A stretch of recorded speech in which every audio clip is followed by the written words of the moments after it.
Օրակարգի երկրորդ հարցը զինվորական ծառայության եւ զինծառայողի կարգավիճակի մասին օրենքում լրացումներ եւ փոփոխություն կատարելու մասին օրենքում փոփոխություն կատարելու մասին է հիմնական զեկուցող Հայկ Սարգսյան խնդրում։ Շնորհակալ եմ հարգելի գործընկերներ, սիրելի հայրենակիցներ, զինվորական ծառայություն չանցած տղաների մասին իմ հեղինակած օրենքի ընդունումից հետո անցել է շուրջ 2 տարի։ Այժմ ունենք արտասահմանում բնակվող եւ հետախուզման մեջ գտնվող ավելի քան 1200 հայրենակից տղաներ, ում 27 տարին լրացել է իմ նախորդ օրենքի ընդունումից հետո։ Նրանք չեն վերադառնում Հայաստան, քանի որ չունեն որևէ այլ ընտրանք, քան ազատազրկվելը 2-ից 5 տարի ժամկետով։ Ես, որպես օրենսդիր, չեմ ցանկանում, որպես իմ ազգակից հազարավոր եղբայրներս շարունակեն կտրված ապրել մեր հայրենիքից, Հայաստանի Հանրապետությունից։ Չեմ էլ ցանկանում, որպեսզի նրանք վերադառնան եւ դատապարտվեն ազատազրկման, քանի որ այդ դեպքում եւ նրանց ճակատագրերը կխեղվեն,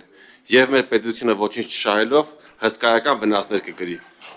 Հիմա ասեմ ինչ վնասների մասին է խոսքը։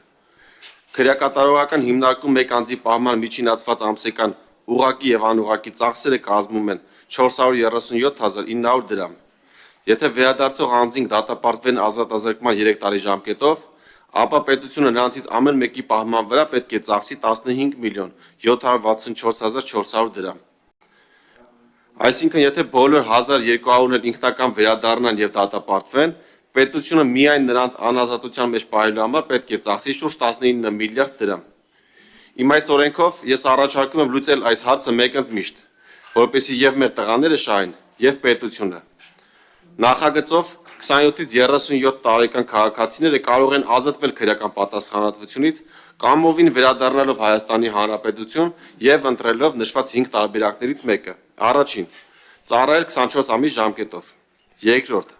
ծառայել 12 ամիս ժամկետով եւ պետական բյուջե վճարել 2.5 միլիոն դրամ։ Երրորդ՝ ծառայել 6 ամիս ժամկետով եւ պետական բյուջե վճարել 5 միլիոն դրամ։ Չորրորդ՝ ծառայել 1 ամիս ժամկետով եւ պետական բյուջե վճարել 10 միլիոն դրամ։ Եվ 5-րդ՝ զինվորական ծառայության փոխարեն պետական բյուջե վճարել 15 միլիոն դրամ։ Նշեմ, որ իմ նախորդ օրենքի ընդունումից հետո 2024 թվականի փետրվարից մինչև 2025 թվականի օգոստոսի 1-ը 17 ամիսների ընթացքում օրենքից օգտվել է շուրջ 200 քաղաքացի։ Նրանք վճարել եւ կամ ծառայել են զինված ուժերում, հաշվառվել պահեստազորում, պետական բյուջեի մուտքագրվել շուրջ 2 միլիարդ դրամ կամ 5 միլիոն դոլար գումար։ Սա նշում եմ օգոստոսի 1-ի դրությամբ, այժմ այդ թիվը անհամեմատ ավելի մեծ է։ Այսինքն ակնկալվում է, որ մեր հայրենակիցները կօգտվեն օրենքից, նրանց մի մասը կվերադառնա Հայաստանի Հանրապետություն, հսկայական գումարներ կմուտքագրվեն պետական բյուջե, որը կարող ենք ծառայեցնել մեր կարիքների համար, եւ նաեւ նրանց ճակատագրերը չեն շարունակի խեղված մնալ, նրանք չեն դատապարտվի կամ չեն շարունակի արտասահմանում մնալ այլ կարգավիճակով եւ կվերականգնվի նրանց կապը Հայաստանի Հանրապետության հետ եւ նաեւ կհամալրվի պահեստազորը, այսինքն կշահեն թե մեր արտասահմանում բնակվող տղաները,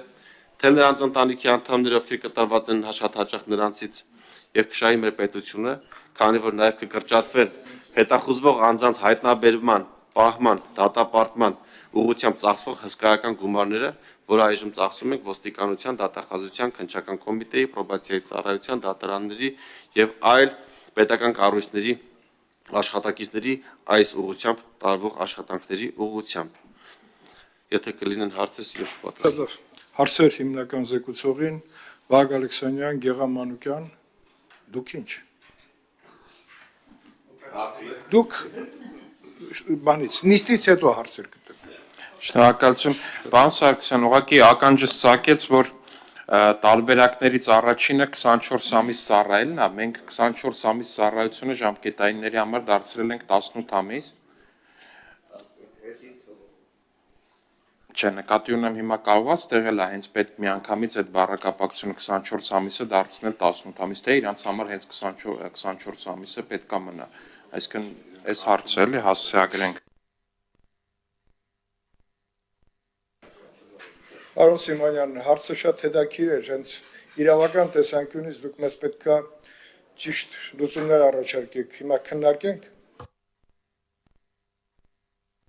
Շնորհակալ եմ կարևոր հարցի համար, պարոն Ալեքսանյան։ Նման հարց նաև Գեղամ Մանուկյանի կողմից էր հնչել։ Նշեմ, որ այս օրենքից օգտվելու են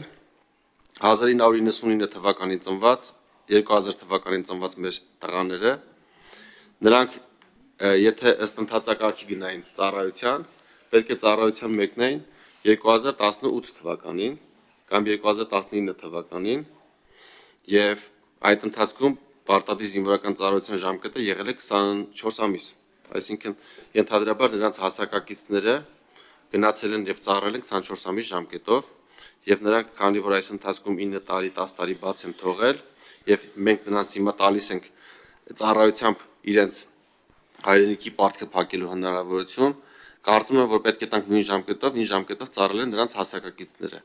Այլապես կլինի անարդար 1999 թվականին կամ 2000 թվականին ծնված մեր մյուս տղաների նկատմամբ, ովքեր 2018-ին գնացել են ծառայության 24 ամիս ժամկետով։